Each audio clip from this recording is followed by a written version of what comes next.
Danke für Ihre Anwesenheit hier. Leider ist meine deutsche Sprache so einige Probleme. Und so muss ich wirklich leider auf Englisch fortsetzen. Okay, now we are back at the language of imperialism. So I'm just afraid that this will be a misunderstanding in the sense that, you know, when I was invited here, I thought that I can afford, that I can step out of this role which is often attributed to me, and I'm really starting to hate this, you know, oh, he will tell some dirty jokes, clown, and so on. No? And I prepared a rather more purely philosophical talk. So I hope you will not be, my God, disappointed. I mean, it's really about philosophy. It's still elementary, but I try to arrive at the notion of Todestrieb, death drive, through a detailed analysis of what Jacques Lacan meant by his famous ethical motto, which he defines as the motto of ethics of psychoanalysis, which is ne pas céder sur son désir. Do not compromise your desire. Do not give way with regard to your desire. And I want to arrive finally at what Todestrieb is about. Because for me, what Freud called Todestrieb, it's kind of not in itself an ethical agency, but a kind of to put it in naive terms, a priori transcendental ground for all possible ethics and so on. So again, you got my warning, this philosophy. First I will quote this famous passage from Jacques Lacan's, it's translated into German also, of course, Ethik der Psychoanalyse. Quote, "It is because we know better than those who went before how to recognize the nature of desire, which is at the heart of our experience, that a reconsideration of ethics is possible, that a form of ethical judgment is possible, of a kind that gives this question the force of a last judgment. Have you acted in conformity with the desire that is in you?" End of quote.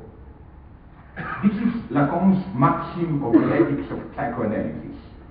Another quote, "The only thing of which one can be guilty is of having given ground relative to one's desire." End of quote. This maxim, simple and clear as it appears, becomes elusive the moment one tries to specify its meaning. How does it stand with regard to the panoply of today's ethical options?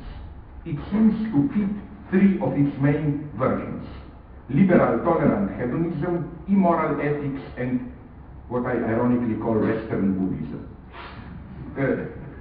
You know, you can understand, again, be faithful to your desire as this general vague ethics which we have today. The kind of Dalai Lama meets Hollywood ethics, you know. This attitude of, we really live in strange times where we are no longer interpellated, addressed by ideology with a command, sacrifice your life, be a good, whatever, Democrat, communist, but a kind of vague hedonist injunction. Be truly yourself, realize yourself, make something out of your life. And I think that, I'm so sad I don't have more time to go into this. I think that this vaguely hedonist injunction, which incidentally is also the reason why I think somebody like Dalai Lama is so popular. You should read his books, at least the first page. So he always makes this weird statement, which is, I quote you one version, "The purpose of life is to be happy." My God, my reaction is, hasn't this guy heard of Freud and so on? Like, this is why people like Richard Gere like Dalai Lama. No? Because the message is do a little bit of Buddhist training and so on, and you will have even more pleasurable life, and so on and so on. So my thesis is that this vaguely hedonist, pseudo-orientalist, whatever ethics is effectively the predominant form of ideology today, and even it's something which emerged out of our embracing of 68. 68, by 68 I mean the student movement and so on. I think that this was the greatest success of ruling ideology, how all the motives of 68, which was nonetheless, it's totally forgotten today almost, the radical questioning of capitalist society, it was reappropriated as some kind of liberating our desire, anti-bureaucratic creativity and so on. And as you probably know better than me, all this was then perfectly incorporated by this new, however we call it, postmodern capitalism, which pretends to be, no longer hierarchic, bureaucratic, but creative, interactive, autopoetic, and so on, whatever. I think that one way to see where we are today, how ideology functions, this ideology of happiness, and it's a deep indication of where we are, that in the last years in the United States, do you know this, that happiness studies are established as an academic category. We have happiness studies functioning, how people make happy and so on. In other words, it is legitimate to make happiness the goal of your life. Of course, the result is then, we know which one, that 80% of academics are taking Prozac in the United States, more anxiety than ever, and so on and so on. But what I want to say is that another indication, maybe the best one, of this shift would be, I always like this superficial phenomena which serves as indicators, how publicity functions today. I notice how, okay, we have two traditional modes of publicity, but today we are approaching a third mode of publicity. The basic form of publicity is, and these three forms, interestingly enough, fit the Lacanian triad of real, symbolic, imaginary, where the publicity refers to the so-called, even if imagined, but nonetheless, real qualities of the object. Let's say you want to have a Land Rover, a car. This traditional reclaim publicity would emphasize, it doesn't take much, it doesn't consume too much fuel, it can go the steep mountain, whatever the real qualities are.